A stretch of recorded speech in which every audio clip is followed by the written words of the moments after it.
Está começando mais um Justiça do Trabalho na TV, produzido pelo Tribunal Regional do Trabalho de Santa Catarina. A partir da industrialização no século XIX, os países da América Latina voltaram-se para o comércio. É neste momento que se estabelece a divisão internacional do trabalho e cria-se uma condição de dependência desses países. Mas diante da atual crise econômica mundial, será que uma nova divisão social do trabalho poderá surgir? Para discutir o assunto está conosco o economista Ademar dos Santos Mineiro, analista do Departamento Intersindical de Estatística e Estudos Socioeconômicos, o DIEESE. Muito bem, economista Ademar, seja bem-vindo. Muito obrigado por ter aceitado nos conceder essa entrevista. Eu gostaria de começar a nossa conversa, o senhor fazendo um resgate histórico, então, da divisão internacional do trabalho. Então, na verdade, você tem um processo de divisão internacional do trabalho que já começa até antes da independência dos países latino-americanos, né? Esses países começam como colônias e são fornecedores de matérias-primas. No caso do Brasil, o açúcar, o pau-brasil, antes disso, né? As metrópoles europeias, né? Depois da independência, na verdade, você continua esse processo, né? No caso do Brasil, a gente vai ver ciclos como o algodão, o café, né? A continuidade da exportação de açúcar. E, no caso dos outros países latino-americanos, também são todos exportadores, especialmente de minerais, né? Para a Europa. Então, essa é o tipo de divisão internacional do trabalho no qual se inserem os países latino-americanos até, pelo menos, a crise dos anos 30. Né? Com a crise dos anos 30 do século passado, você começa a ter, pelo menos a tentar ter um outro padrão de integração, não é? A partir da industrialização que alguns desses países tiveram. O caso do Brasil, mas era também o caso até anterior da Argentina e outros países. Né? E isso, digamos, essa tentativa de industrialização perdura até os anos 70. Né? Com os anos 80, vou usar sempre o caso do Brasil, que é o que a gente conhece mais de perto, né? Você tem as políticas de ajuste, a chamada dívida externa, né? A crise da dívida externa. Os vários países latino-americanos passaram por esse processo, não só o Brasil. E isso leva a que eles tenham que gerar saldos de exportação que até não tinham antes, né?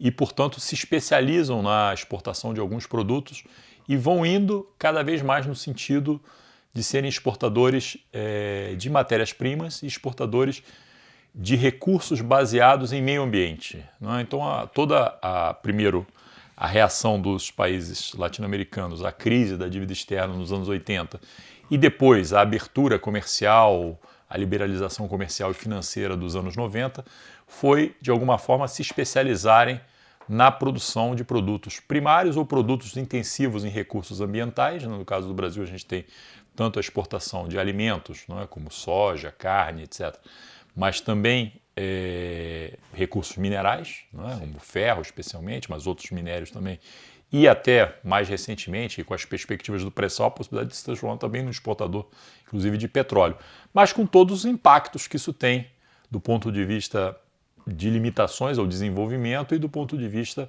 de impactos ambientais também no país. Bom, o senhor fez aí um resgate em parte da América Latina e especialmente do Brasil, e eu gostaria de saber agora do senhor, na sua avaliação, nós estamos mesmo condenados aí a exportar commodities sem condições aí de agregar valor aos nossos produtos. Um exemplo que o senhor citou também há pouco é a questão da exportação do minério de ferro bruto. Nós temos siderúrgicas no país. Então por que isso ainda ocorre? É uma decisão política de governo ou é uma decisão do mercado? E se estamos submetidos apenas a razões de mercado, o senhor não acha que existe aí algo de errado?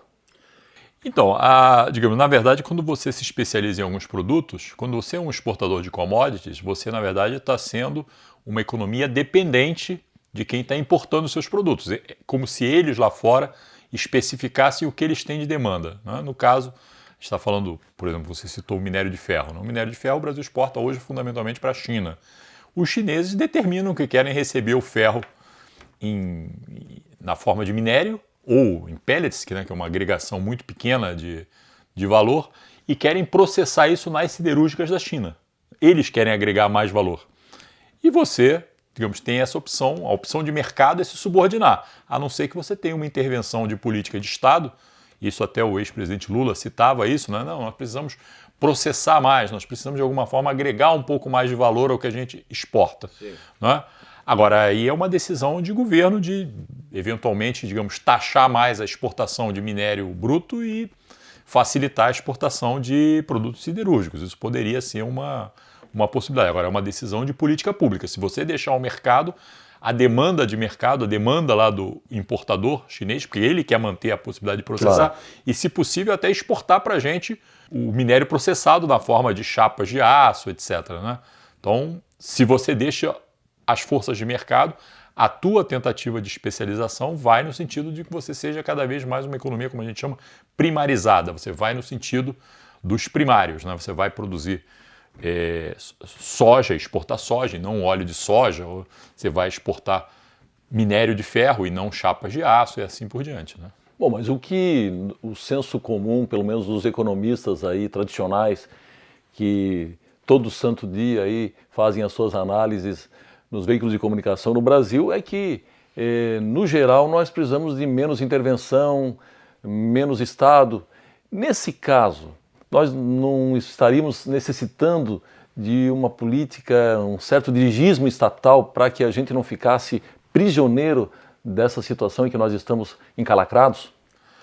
Obviamente, se você, é o que eu estou falando, se você deixar as forças de mercado, isso, na verdade, é um debate que não é um debate agora do século XXI no Brasil. Isso é um debate dos anos 30, 40 no Brasil, quando você decidiu, lá naquela época, durante o governo Vargas, de tocar o processo de industrialização. Temos uma experiência. Temos uma experiência. Se você não seguir por políticas de regulação do Estado, seja por incentivo, financiamento, taxação, etc., você vai caminhar no sentido da exportação de primários, porque é isso que, digamos, quem está importando os seus bens vai estar querendo para ele processar. Existe uma briga no nível mundial que é quem agrega valor, onde você gera mais valor, melhores empregos, mais salário, etc., é no setor industrial, não é no setor primário. Aliás, o setor primário é um setor concentrador de renda, que demanda muito pouca tecnologia, que demanda muito pouco investimento em educação, mas é onde você faz os tais saldos exportáveis mais facilmente nesse momento, porque é o que o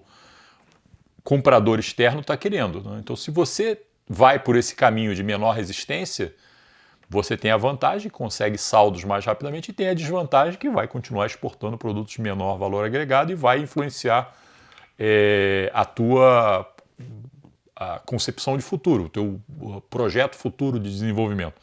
Você só rompe isso pelo lado de uma intervenção política, não tem como. Se o Estado não atuar firmemente, você não tem como romper isso. Muito bem, economista Ademar, eu preciso chamar um rápido intervalo, nós voltamos em seguida, só um minuto.